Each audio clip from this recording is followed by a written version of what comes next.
Okay, y'all. So here we are, the end of 2018, and I am feeling much better, recovering, getting used to being able to do the things that I want to do and move the way I want to move because now I have the pacemaker and my heart is behaving.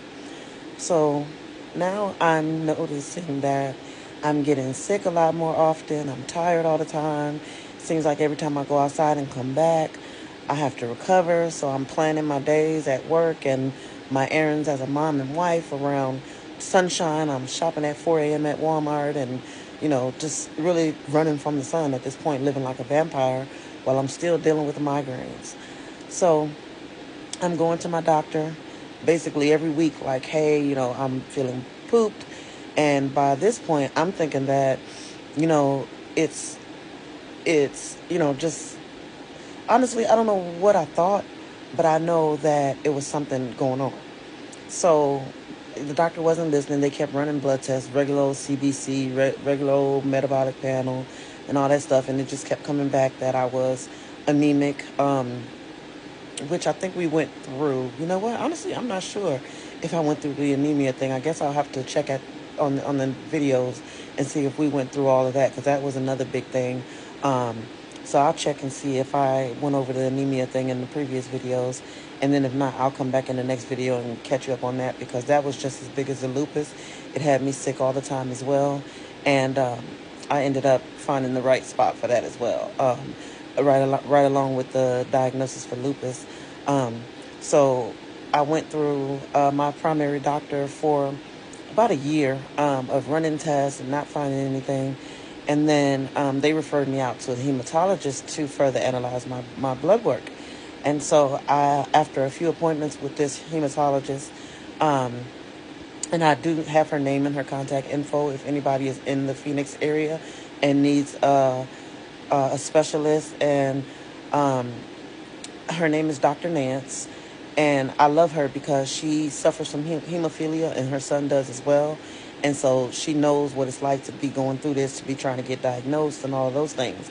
And so when I finally was directed to her, after a couple of other hematologists didn't really follow through like they should have after hearing my complaints, they really just basically ran the same standard protocol that my primary physician ran, which of course wasn't going to pick up lupus. And if you have no knowledge of lupus, you don't know the test to run. And so I did what everybody tells you not to do. And I'm not going to be one of those people because in this circumstance, and I can't speak for anybody else, in my circumstance, hear me again, in my circumstance, Google has saved my life. Argue with me in the comments if you want.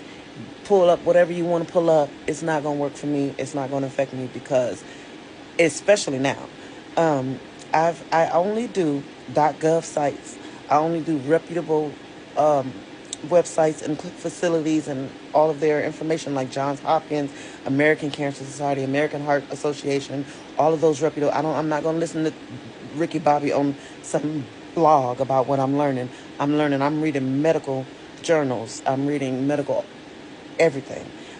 When I do my research, I dive deep and it becomes an obsession for me. It's fun. I love to learn, but at the same time, when I'm helping people, like I have a client right now who I was working with late last night, and we were doing the research and stuff, and she's just like, Monica, I gotta go to bed. I will talk to you first thing in the morning because I have to close my eyes. It's too much. We've been reading for 2 hours.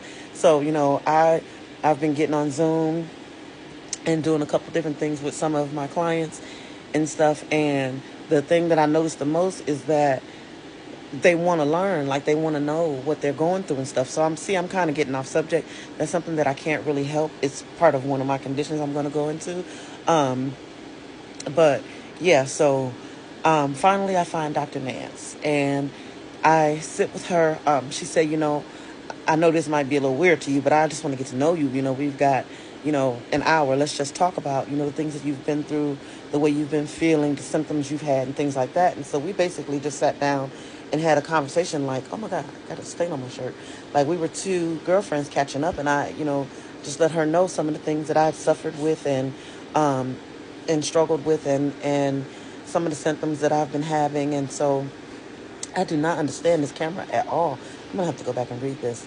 But and so she started with a panel of blood tests. She wanted to see where I was baseline on everything. So she ran the CBC, she ran the metabolic panel, but then she went deeper.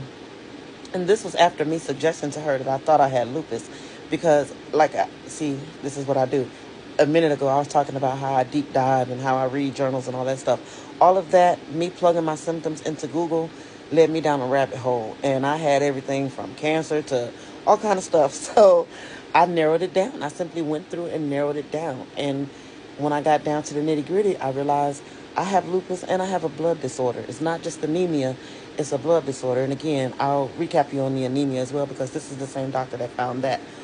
You'll find me repeating myself a little bit, again, because I have medical conditions. I'm trying to work as best I can, but I get distracted. Like, if you notice, I keep forgetting that I have to look at this area because I keep wanting to look up thinking the camera's above my head, when in actuality it's on the side of this thing. And I'm getting used to it, so bear with me, please. I'm not very tech savvy, as you can tell from my videos. Anyhow, I'm at about 6 minutes. I got 10 minutes to do this. So basically, when I suggested to her that it was lupus, she went straight to that. And she did all the tests running for the, she ran the test for the antiphospholipid, which we ended up finding out later that I had when COVID came around.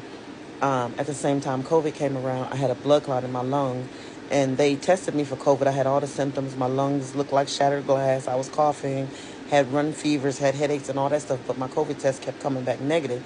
But they admitted me to the COVID wing because of the blood clot in my lungs, which ended up getting resolved.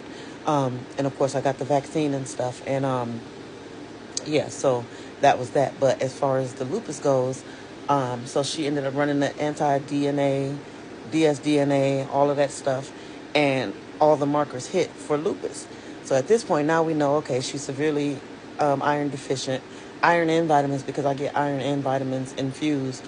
The only thing that I do is I do the B12 injections because my body doesn't absorb any vitamins due to the gastric bypass, which was one of the downsides of doing that. And I think I've delved into that a lot back in the beginning of my videos, where I tell you all the downsides. And there's upsides too.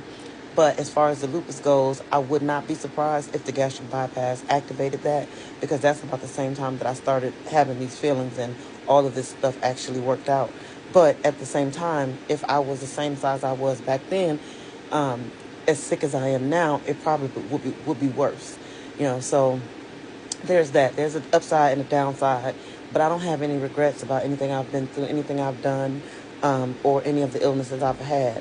So with the lupus, we instantly went to rheumatology, and they admitted me, and I was put on medication to treat that. Can't think of it off the top of my notes. Even off the top of my head, I thought of taking notes, but then I'd forget to look at the notes. So there'd be that. So that's why I keep reiterating, if there's any questions, anything that I'm not making clear, feel free to jump in the inbox. I've got nothing better to do. I'll jump in and answer your questions, because I know that there may be some. But yeah, so we treated the lupus with the rheumatologist, and so that stayed on point. At that point, we didn't realize that the sun was activating it. So there were a few instances where I went into the ER because I would go out and run errands and would have to suffer. Like, I literally had to plan my days out, because I know that by going out in the sun, if it was something I could not avoid, and say I had to go to the doctor's appointment at 11 in the morning, well, in Arizona, 11 in the morning, the sun been out for 17 hours. But, it's just at that point, sometimes there was no way to avoid it without sunglasses and umbrella and all that stuff, and trench coats, and, just completely covering up, because any part of my skin that was exposed, it would activate the rest of me, and it would send me to the ER with migraines and kidney issues and things like that. And so that started the long road of visits. So what I'm going to do in the next video is I'm going to tell you about some of the ER visits and things I dealt with while trying to get this lupus under control and following the diagnosis, and doctors not knowing exactly how to deal with it.